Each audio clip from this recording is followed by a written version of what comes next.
Hi, I'm Matt. And I'm Tom. I'm Paul. And this is the park bench. And today we are coming to you from Tartu in Estonia. Tartu? Tartu. It's a short U again, isn't it? Because Estonia is one of those languages that has long consonants and long vowels. Anyway, we're in Estonia. With Paul. Yes! Who's joined us on our road trip. Thank you very much for doing the park bench as well, Paul. Quite all right. I'm honoured to be here, frankly. You're also in the main video, which we will get to, because that's the second one in a few days' time, which is interesting. But in the meantime, we should talk about what happened the day before. We've had an eventful couple of days. We've had okay, let's run through the adventures then. Because we landed at... Whoa. Let's start with the reason why we came here and why the adventures happened. Oh, yeah. The video we're not doing for you. So the reason we came here is because Estonia is one of the very few countries in the world that has state-maintained ice roads. Yeah, and I looked at that and thought, I want to go on an ice road. I've only just got my driving licence. We know how to drive though, don't we? Yeah, we've been driving several years. I think 10 for me, a few more for you. And we ran this past our insurers, who promptly said, that's a horrible idea. And we pretty much replied saying, it's national infrastructure. It's a road. It's not a special road. It's a road. And it's open. Yeah, the catch is, we booked, I did the research. I worked out the dates. They were most likely to be ice roads in the Baltic Sea. They're maintained by the government. They're checked to standards, because if they don't, people just drive their cars out on the ice anyway, and then they sink. So there are all sorts of rules on what you can and can't do out there. It is an El Nino year. I don't know what that means.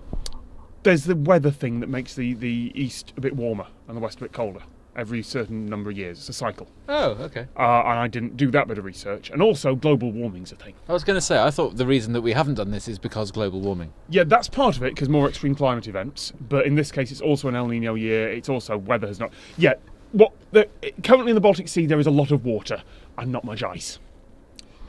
I believe the phrase reopen to marine traffic was used, which is not ideal. In Estonian, because the translation was not good through Google. But what's particularly bad is that the word for road in Estonian is tea. The word for tea in Estonian is tea, which means that I'm looking for ice roads while I keep finding things about iced tea. The drink or the man? You know the bit I'm most disappointed about? The fact that we can't go on the ice roads? Because on the way, we would have got to see Europe's Tree of the Year. Tree of the Year? Yes! For the whole of Europe? For the whole of Europe. They looked for all of the trees, and they found a particularly lovely oak tree just before the ice roads. Oh, balls. Tree of the Year, Tom. There were meteor craters as well. Most recent meteor crater on Earth. Tree of the Year. Fine. But anyway, we didn't get to do any of that because the ice roads melted. We rapidly changed our plans and... Googled what else was in Estonia. I'm sorry, Estonians. I knew nothing about your country beforehand. As it turns out, quite a lot. Quite a lot. And it's really beautiful. Yeah. I mean, we're here in winter, so there's going to be loads of tourist photos going up. We're basically showing you our holiday photos here and then getting onto the incident. I think we've done quite well at being broad in Estonia as well. I mean, most of the top 10 places that you'll find are centred around Tallinn, and we've spent a majority of our time further south in the country in Tartu. Full-on road trip. Yeah. But we started... Go ahead, because you were about to talk about that, the base. I wasn't about to talk about that. Go for it. Paul, you found the base, didn't you? Oh, yeah, you did. The base? The submarine base. The submarine base? Yeah, go for it. Yes. It turns out that... there's a fantastic website, if you're stuck for ideas, you can go on, called Atlas Obscura. Not Spawn. Not Spawn. Not sponsored. I have had emails back and forth with the guy from Atlas Obscura, and at some point we want to meet up and do a thing, and it hasn't happened yet. It's an excellent reference guide for doing things that are really interesting, but off the beaten track. And I think we accidentally went to one of the top 10 tourist attractions in Estonia, and it was lovely, but this wasn't one of them. This was a abandoned Soviet submarine base. Off the town of Hara, which is about 45 minutes east of Tallinn. Sorry, I'm being distracted by a noise behind us. We have amblers with walking sticks, I think. Yes, and to find it, you basically have to look on the satellite photo, track it there, and type that into GPS. Because it wasn't signposted or anything. We went. The directions were. It's on the road that says there's CCTV. Yes, which is absolutely right. You get there, there's a signpost that says no entry, CCTV. But no, it doesn't. It says no entry to cars. Doesn't actually say no entry to people. Oh, yeah. You can walk. It just says no campfires, no anything like that. And you walk down this road for a mile past a logging operation that let us by, and you find. Well, we'll put a photo up. You find A very well lit, misty submarine base. Yeah. Definitely a submarine base, jutting out into the water. no submarines there. No. Well, not that we could see. Yeah. Okay. Fair. You know what those sneaky subs are like? Yeah. And it's it's urban exploration in. It's the lowest risk urban exploration you can do because it has been so well trodden that we arrived and there is already a car there and there are a couple of people walking the other way who've clearly been on a date there or something like Team that. Extreme, if I remember correctly. That was the logo on the side. It turned out to just be a couple. Yep. Yeah. Yep.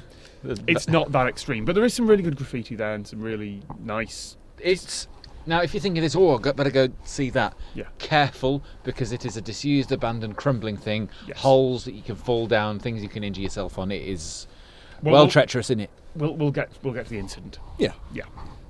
I was quite impressed that the first thing we did upon stepping off the plane was jumping in a hire car and committing trespass. I don't think it's technically trespass. I really don't think it is. I'm not sure. I think that had signs saying no fires, no camping, which implies a whole lot of permissions there. I think that was okay. I suppose there was no sign saying go away. Yeah. No, you're right. No fences. Just a logging Yeah, it was track. just a road Yeah. straight to it. Yeah. So we stayed in Tallinn overnight, and then went out to see some more ruins. I mean, I'll let you take it from here because Once again, you did the majority of the research, I believe, for this. I really like research. And this was a place called Rummu?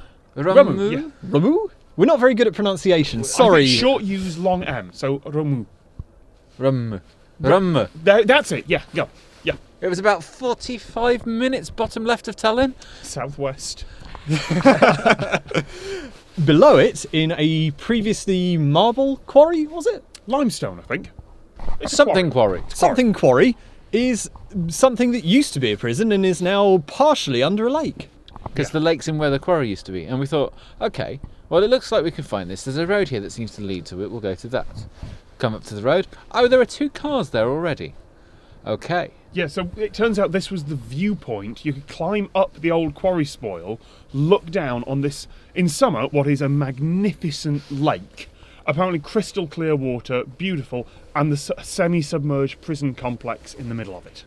Yeah, it's a tourist attraction. It's on the Visit Estonia website, I believe. And there's something a little bit funny about swimming among abandoned ruins as a summer attraction, but I can kind of get behind it. But Yeah, there were yeah. metal spikes sticking out of the river.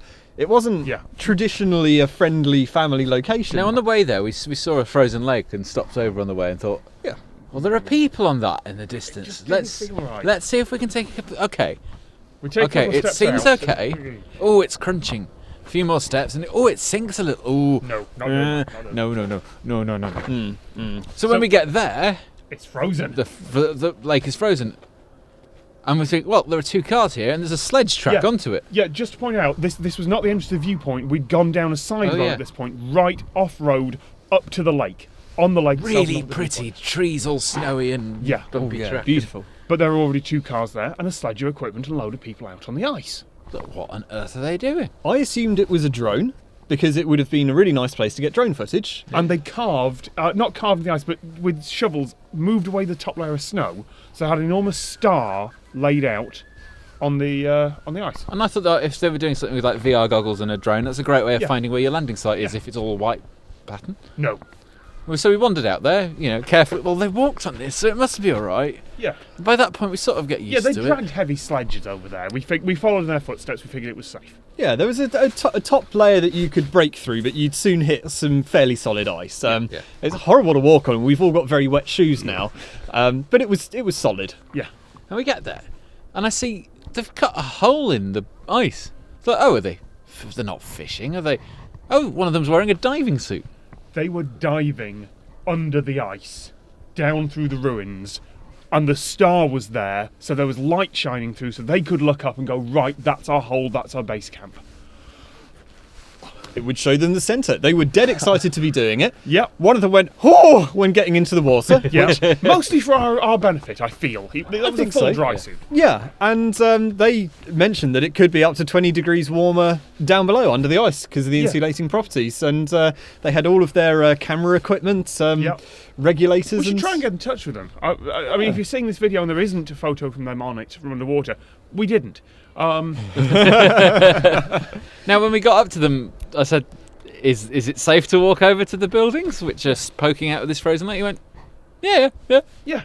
Go on." just careful around the shore. Yeah, the shore it's less thick, so Yeah. don't careful when you walk on there. We just Yeah. walked out to the middle from the shore, and it was okay. Yeah, and then he asked us the question that we've been asked several times. Yeah. Why are you here? Yeah. It's an excellent question. And I think his question was also, why are you in Estonia? Even Yeah. It, Yeah. It was really cool. It looked amazing. yeah. I was like, oh, okay. Yeah. We walked up to the buildings. We were careful around the edge Gingerly. because Yeah. Yeah. There was a less snow around the buildings, and we figured out that was because it was a windbreak. The snow was physically not falling there. I had the vague theory that there'd be some kind of thermal mass to the buildings, so then and less cold water, so the ice might be a bit thinner there as well because there's no cold water to cool it. There was a lot of foreshadowing going on here, is what we're saying. You were right. You were entirely right. We did a lap of it. Yeah. Had a little look around. Yeah. And it's worth pointing out at this point, because there's something slightly dangerous going on. And the last time I was on a road trip with Paul, I ended up with this scar on my face, which again was not your fault. That was me tripping over my own feet. But I am being a bit wary and going, hang on, we're on a frozen lake. They said this was a bit risky. Let's take care.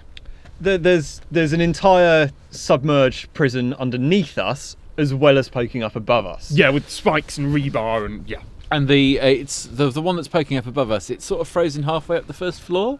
Yeah. Yeah. So we get to this bit where there's like a double door. It doesn't have any doors on it. It's, Yeah. all the holes are open, but the where the double door was, it's sort of half height. You could Yeah. crawl through it. You might be able to crawl through it. And so I did. Yeah, you did. I spread my weight out as evenly as I could, putting it along my arms and along the small of my legs, and Commando crawl. commander crawl, shuffling along, keeping as wide as I could, like an insect holding water tension. That was the intention. And it worked. Yeah, I Slowly. had a look inside. There was a very tempting looking stage area. Question mark? Very tempting, that stage. And- Very tempting. But there was a graduation in the ice. It changed property just before the stage area. It went dead crystal clear. Everywhere else there was ice and snow settled, and I didn't know if that's because it was shadowed by the stage. But I gave it a whack. I hit it with my fist. This explains a lot. This is my attitude to these things, and instead of going thunk, it went splonk. And I thought, okay, that's fine. I've seen enough, and shuffled backwards, back out. And at this point, I thought I heard a thudoing a little bit further round. These are the technical noises. Yeah. I wasn't aware of either of those until you just told me that. I didn't know about the thudoing. Okay. And I didn't know that you'd hit it. So I thought, I'll have a go at that. I am slightly heavier than Paul. I'm also a bit clumsier than Paul. And by the way, I'd like to mention, I'm considerably heavier than both of them. At this point, I was standing further back. I go in. I'm not quite as good as doing the commander roll. I'll be honest, I'm put a little bit too much pressure on single points as I move. And I had the mental note, not as good at spreading his load. Did I mention it? No, you didn't. No. You didn't. You didn't say that out loud at all. I continue moving, and these were my exact words as I approached, because I looked at that stage and thought, oh, I want to get up on that stage. Well into the building at this Well point. into the building at this point. Before, just to let you down here, there are no photos of the moment, because what did you do? I was closest at this point. Thank you.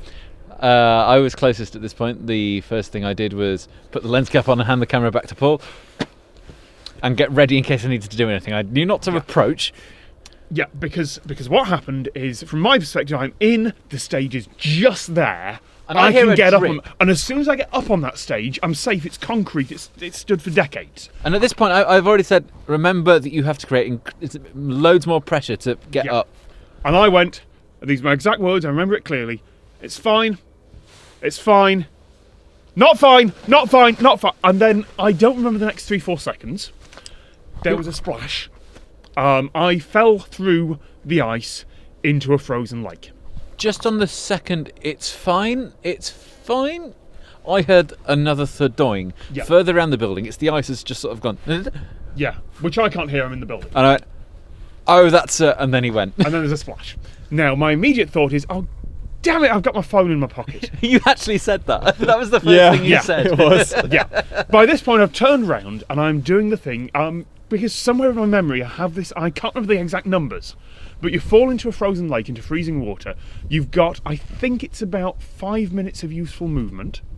You've got about 1 hour of consciousness, and you've got so many hours of life. But by that point, it's over. I think that's the numbers. If they're wrong, they'll have appeared telling me I'm wrong when I did the research. Comic Sans in rainbow colours just to make his edit difficult. I should have pointed the mic at me there. I'm sure. It's fine. It's fine. Yeah, if the numbers didn't appear, I was right, and I don't have to do Comic Sans. Right. So right. In hindsight, I realise that I'm in a building, and I went through a door with the water at waist height. I could have just stood up. Though you don't know what was lurking. That's true. I don't know what was lurking. I don't know how deep it was. What I'm actually doing is doing what I should do. I'm immersed with these clothes on. I am kicking. I'm bringing myself up on the ice, and the ice cracks. And I'm bringing myself on the ice, and the ice cracks. I just keep powering forward. And at this point, we're creeping back because we Yeah. don't. What do you think at this point? Because What did I'm you see? thinking What did you see, it's Paul? cold. Well, I'll rewind slightly. The first thing I saw after not okay was your front half submerging to be level with your legs. Which is weird because I was This is why I am sure if my core had gone in, if my head had gone in, I would have been in trouble. You were on a sheet of ice. You went flat level. Yeah, I went flat level. That's number one that Because saved you went me. like that and the ice went down. Do I need to say don't try this at home, don't do this? This was an incredibly stupid thing to do. Do not crawl on your belly into partially frozen submerged prisons. Where you've seen rebar sticking up, where you've already had people saying be careful round things. I'm bad at risk assessment when someone has already gone a bit in. If someone's gone, this looks safe, I will then, it's not a conscious thing, I will then try and beat them. And that's what got me the scar, and that's what got me this. It's like it's reset your norm. Yeah, it really has. So, sorry, yes, you see me, Your front half yeah, pads down, yeah.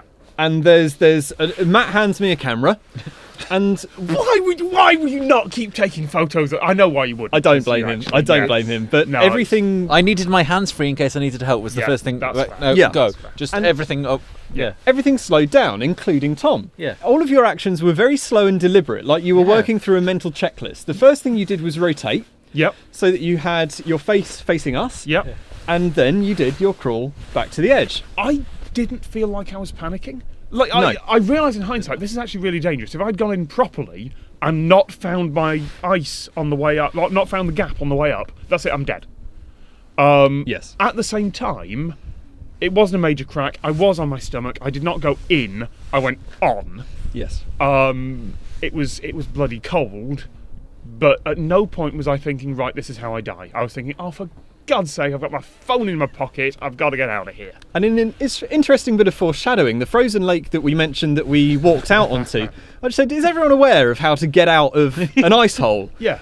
And I am. Yeah. Yeah. Genuinely know how to do that. Detailed break to the nearest solid Oh ice. my God, no! It's Hence not, the roll away. It's not just that. It's that on the way there, in the car, you were talking about, you know what, I brought some towels, because if there's like one of those things where we can jump in an ice hole and then swim out and do the survival training, I want to do that. I still intend to. Yeah, And if I- there's an ice hole, I'll do it, you said. Yeah. And I was like, I don't think that's for me. That's not something I want to do. Guess who did it? Guess who did it?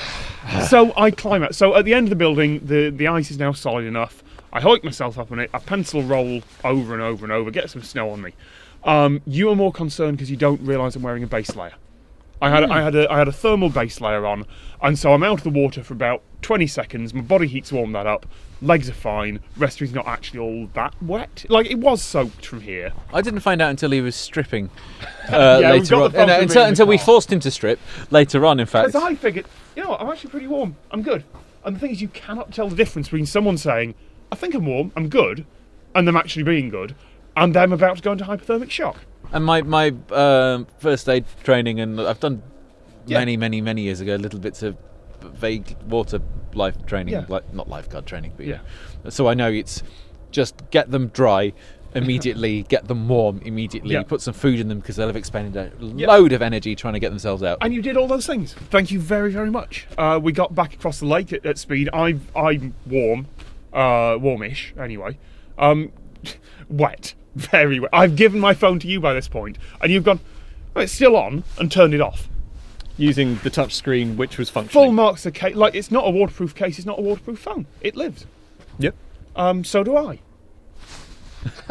We got him back. I think I've got maybe a little bit of video of you pouring the water out of your shoe. Yeah, the shoes have dried out. Had a hairdryer on, cold in those for half an hour or so. Jeans are dried out. Coat's dried out. Yeah, I've dried out. I'm alive. Just I like that. You went with just. I went with again. I think we've all learned something. Yeah. I think I thought I'd learned it 9 months ago with this.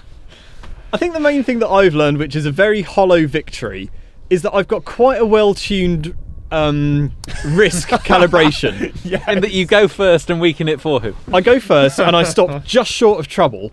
You really did. You stopped inches away. Just short. Both Yeah. occasions, because we both did exactly the same thing, but I always did it to a lesser degree. And then Just. I will try and outdo you slightly. So yeah, that's the first half of the trip. The second half, which is going to be the video along with the one on my main channel, is going to be about how we got pulled over by some Estonian military folks. Yeah, Yeah. we'll get to that next time. Yeah. Get your facts on. Get your facts on.